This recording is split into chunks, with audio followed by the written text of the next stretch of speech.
ท่านผู้ชมมาฮอดปัจจุบันนี้บริษัทที่ร่วมมือกับภาครัฐในการเก็บเมี่ยนขี้เหงื่อในนครหลวงเวียงจันทน์แม่นพร้อมเร่งใส่ปรับปรุงคอร์ดการบริการยกระดับพาหนะขนส่งเพื่อเฮ็ดให้การบริการเก็บเมี่ยนและขนส่งขี้เหงื่อให้เป็นปกติและทั่วถึงทุกครัวเรือน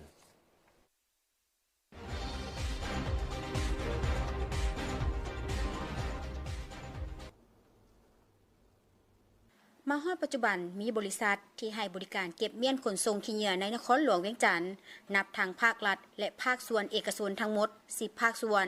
ที่เคลื่อนไหวบริการเก็บเมี่ยนภายใต้การคุ้มครองสุกยู่ติดตามและกวดกาของห้องการคุ้มครองและบริการตัวเมืองเวียงจันทน์เพื่อให้สอดคล้องตามระเบียบการรับประกันให้ตัวเมืองมีความเป็นระเบียบเรียบร้อยมีความสะอาดสวยงามปราศจากมลพิษเพื่อให้นครหลวงเวียงจันทน์มีการเติบโตแบบยืนยงและสนับสนุนการพัฒนาตามนโยบาย6สของทางนครหลวงเวียงจันทน์วางออกให้ปรากฏผลเป็นจริงต่อกับปัญหาดังกล่าวนี้เราได้มีการแก้ไขเนาะก็คือการจัดสรรหาแรงงานเพิ่มและก็การปรับปรุงแผนเดินรถให้แท้เหมาะกับปริมาณขี้เหงื่อการสมไส้ของประชาชนในปัจจุบันซึ่งว่าปัจจุบันนี้เราถือว่าแก้ไขไปได้แล้วเกือบ95%ส่วนอีก5%ที่ยังตกค้างแม่นย้อนหยังย้อน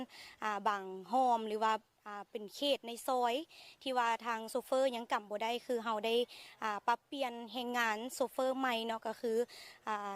ที่น้องได้ยันเว้าไปก่อนหน้านี้ก็เฮ็ดให้มีการยังบ่ทันได้ลึงเคยกับเส้นทางบางโฮมบางซอยแต่ว่าเราก็ได้มีการประสานงานร่วมกับคณะการจัดตั้งบ้านบ่ว่าจะเป็นขั้นเมืองขั้นบ้านเราได้ติดตามอย่างใกล้ชิดซึ่งว่าโฮมใดซอยใดที่ว่าเฮายังเข้าไปบ่ถึงเนาะเฮาก็จะได้ประสานกับบ้านให้กับเจ้าไปซี่จุดเพื่อเอาข้อมูลต่างๆหั่นเพื่อมาแก้ไขให้มันท่วงทันกับลูกค้าซึ่งว่าหลังจากที่ว่าเฮาได้รับแรงงานที่ว่ามาเพิ่มที่ว่าให้มันครบแล้วเนาะเฮาก็ได้เฮ็ดเวียกเป็นคล้ายๆว่าเป็นคูณ2ว่าซั่นซะเฮาได้นำใส่แรงงานนอกมาช่วย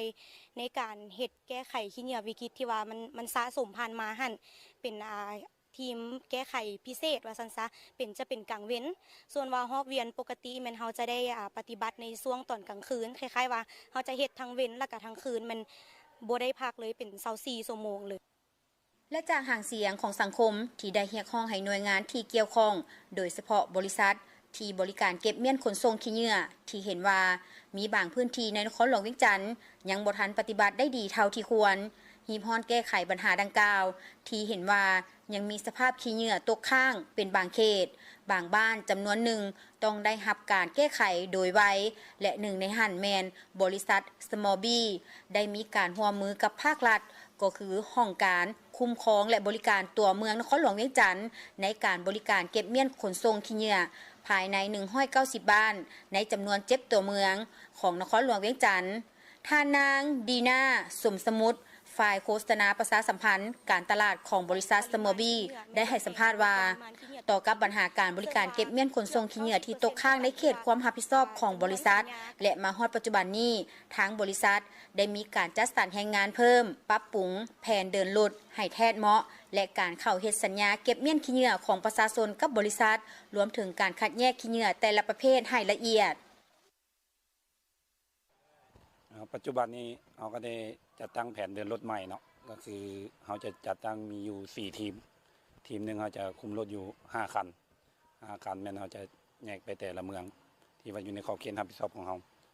คือตั้งแต่วันจันทร์หาวันศุกร์เพราะว่าที่ผ่านมามันก็สิเป็นผู้รับผิดชอบแล้วมันเป็นทีมเดียวรวมกันเลยเป็นของสายบ้านเนาะปัจจุบันนี้มันก็สิได้แยกแล้วเพื่อให้มันควบคุมทั่วนครหลวงที่ว่าเขตของรับผิดชอบปัจจุบันนี้เนาะผ่านการจัดตั้งปฏิบัติที่ว่าเฮาได้แก้ไขมากันยังมีข้อยุ่งยากที่ว่าเฮาอยากให้ทางประชาชนมีส่วนร่วมก็คือเรื่องของสัญญาเนาะเรื่องการเข้าร่วมสัญญาบ่หรือว่าการทิ่มขี้เหงื่อของประชาชนอยากให้ประชาชนเอาใจใส่ในการบรรจุถุงบ่หรือว่าการคล้ายๆว่าเข้าร่วมสัญญาให้ครบเบิดเพราะว่าตามที่ว่าเฮาได้สำรวจสถิติตัวจริงของเฮาเนาะหรือว่าฐานข้อมูลตัวจริงมันขอบเขตรับผิดชอบ190บ้านมันยังบ่ทันได้เข้าร่วมสัญญาหมดเทื่อเต็ม 100% เทื่อแล้วก็เรื่องของปริมาณขี้เหงื่อมันอยากให้ระบุปริมาณขี้เหงื่อตัวจริงซึ่งว่า เกือบ 90% คือกันที่ว่าจำนวนสัญญากับจำนวนปริมาณขี้เหงื่อมันยังบ่ตรงกันเทื่ออยู่ในฐานข้อมูลเฮาคือยกตัวอย่างเนาะเขาจะจัดสรรรถออกไปเก็บเนาะคือเขาจัดสรรออกไปเก็บตามปริมาณขี้เหงื่อที่ลูกค้าเฮ็ดสัญญากับเฮายกตัวอย่าง200 ถุงแต่บัดนี้มีจำนวนสวยโอกาสที่ว่าบ่ได้เฮ็ดสัญญาร่วมกับเฮาแต่มาลักทิ่มกับผู้ที่ว่ามีสัญญาซึ่งเฮ็ดให้ปริมาณขี้เหงื่อนี่เพิ่มขึ้นในจากที่ว่า200 ถุงเฮาสามารถแก้ไขได้ถือว่าสำเร็จแต่ว่าบัดนี้มันบ่สำเร็จเนาะมันอาจจะเป็น300หรือว่าเป็น400 ถุงเนี่ย ปัจจุบันนี้ตามมาภาคสนามแท้ๆก็แม่นพบปัญหายุ่งยากก็คือการทิ่มขี้เหงื่อของประชาชนเพราะว่าประชาชนส่วนหลายนี่ยังบ่มีการแยกขี้เหงื่อ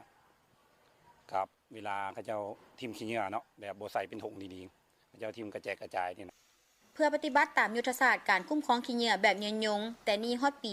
2030 และระเบียบเกี่ยวกับการคุ้มครองและกำจัดขี้เหงื่อในนครหลวงเวียงจันทน์ให้มีประสิทธิภาพอย่างเข้มงวดผู้ประกอบการก็คือบริษัทเร่งปรับปรุงคอร์สการบริการยกระดับพาหนะขนส่งขี้เหงื่อให้ได้มาตรฐานเทคนิคหันการเก็บเมี่ยนขี้เหงื่อให้ดำเนินเวลากลางคืนให้สำเร็จก่อน 6 โมงเช้าบ่อนที่มีเงื่อนไขและต้องได้มีการสมทบกับอำนาจการปกครองเมืองภาคส่วนที่เกี่ยวข้องกวดกาติดตามเก็บเมี่ยนขี้เหงื่อให้เข้าสู่สภาพปกติโดยไว